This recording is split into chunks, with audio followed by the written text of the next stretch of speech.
Yeah, it was Christopher. Came in from Fredericksburg to fish with him. And they went down there to the lot there on Smith Ranch. And they had their bait buckets. Danny had stopped somewhere and he got a bunch of bait and everything. And the river was rising, or pretty swift. And so they were, before they got everything in the boat, and Robert had his boots on, and he took his boots off. And before he got in that boat, he had some slippers that he put on, but he took them boots off. He never had really done that before. And so as they started across the river, what we call the little island, like, they were going to go kind of like toward the office on the other side of the river and tie a line. Well, before they got there, they were in this little flat bottom boat with a 3-horse motor, and it was too swift, and that motor wasn't getting them over there.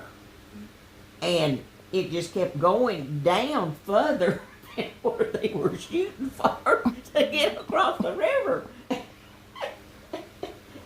And all of a sudden, the water just kind of swamped that boat, and they were out of it. It kind of turned it over, or just, I don't know what, but it wasn't, they were far enough over they could swim or get over to the other bank. And so they started then swimming and getting their bait buckets and all that kind of stuff that was washing on down the river, but they were over on the other side. And so they go up to the office, and they're at the Lemons Camp, and they call, I don't know, I think it was Mo Brown, and asked him. They got the boat and everything, but it just flipped it over. They were too heavy, the motor was too little. And so they called Mo, and he came down there and got them, and had to take them all the way back across where the vehicle was on Smith Ranch side. Anyway, that kind of messed up their fishing trip. That was on Lemons Camp? They went or Smith Ranch over to Lemons Camp. Oh. But they were on Smith Ranch side in our lot number 13. And was going to spend the night down there, you know, and everything, and fish. We had a bigger boat, but maybe if there wasn't 3 big guys in that little boat, it probably made it okay with a little 3-horse motor. The same thing. Right there one night, we were fishing for channel cat, had out trot lines all along in there, and I was going with him, run those trot lines every 2 hours when you're fishing for channel cat. So we go down there about 2 o'clock, and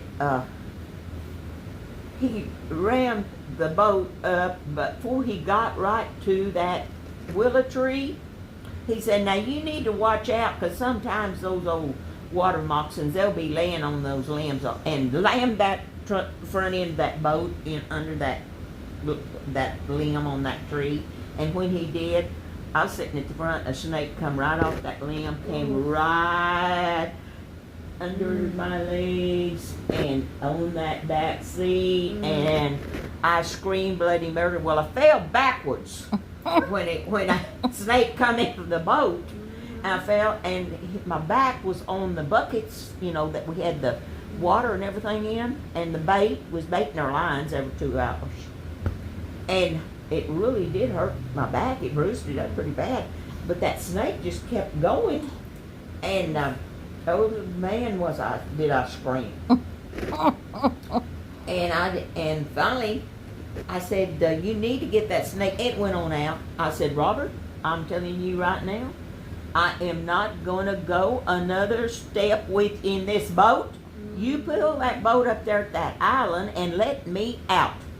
"No, that snake is," I said, "get this boat up there at that island, by gosh." So I made him take it on up there at the island. And I get out, and he looks all in on. Sure enough, that snake was back there in under the gas tank. And he kept trying to hit me. We got to the bank after we got the lines baited. And I got out and I said, don't you ever ask me to go with you channel catfishing again because I'm not a going. And I didn't. And he didn't really go that much anymore either. But it was a water moccasin. Oof.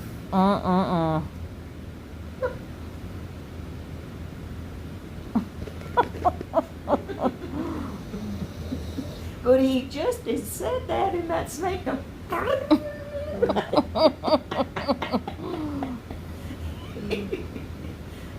And you better watch. I did.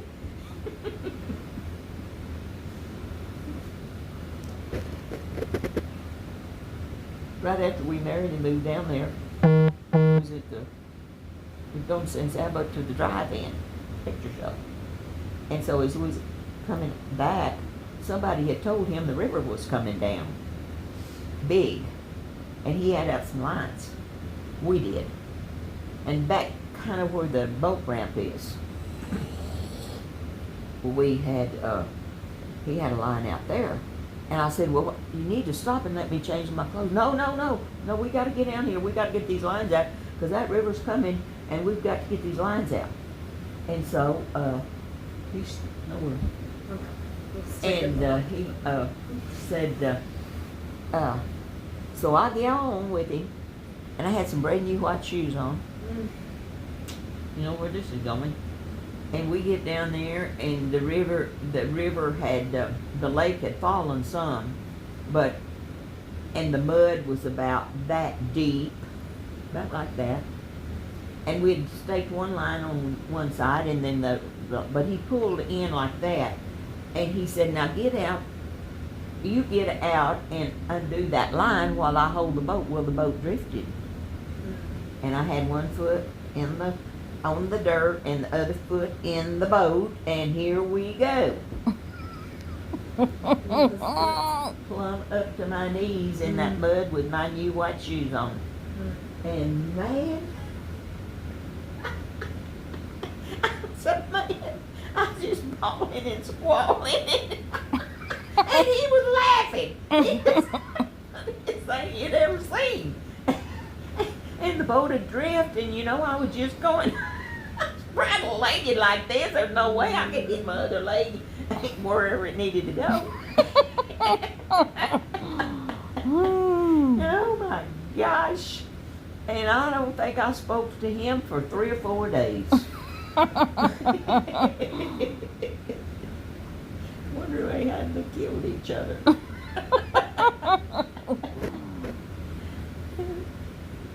don't think I've seen this one.